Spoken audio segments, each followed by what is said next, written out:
Hello everyone, and welcome to today's tutorial. In this session, we will be exploring a fascinating project, building your very own AI-based personal assistant using Java.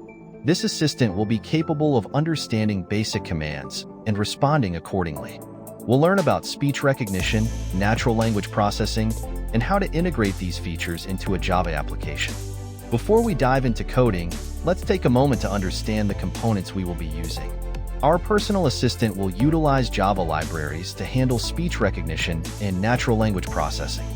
For this tutorial, we'll use the Java Speech API for speech recognition and a popular NLP library called Stanford NLP for analyzing the input text. Firstly, let's set up our development environment.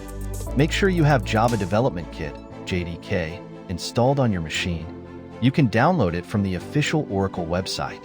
Also, we'll need an integrated development environment, IDE, such as IntelliJ IDEA or Eclipse, to write our code.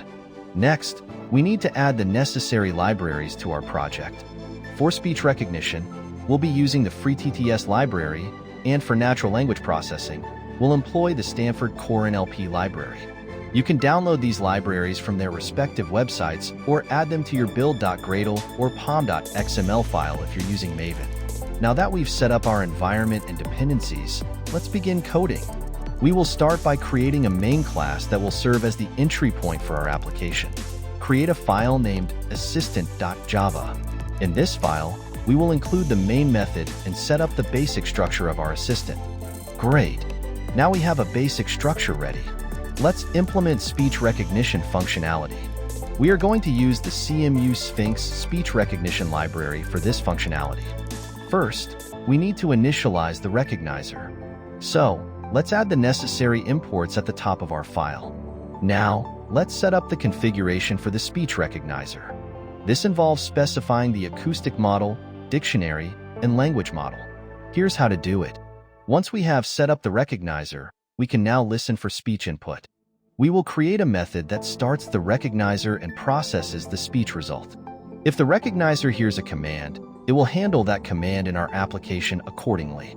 Next, let's implement the respond to command method, where we will define how the assistant responds based on various commands. For this, we will use simple conditional statements to check for specific words or phrases. Now we will complete our main method to call the methods we just defined.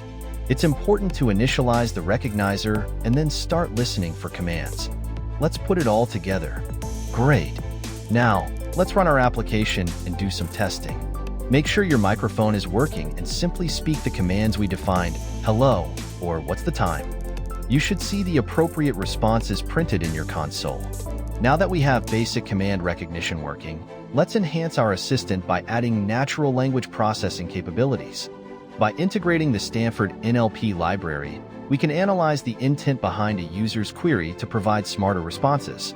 To start, let's initialize the Stanford NLP pipeline. We'll create a method that will set up the pipeline and process the input text. This will involve specifying the properties for the pipeline. Next, we will create a method to process the user's command using the NLP pipeline. This will give us more insight into the user's intent and allow us to implement more advanced responses.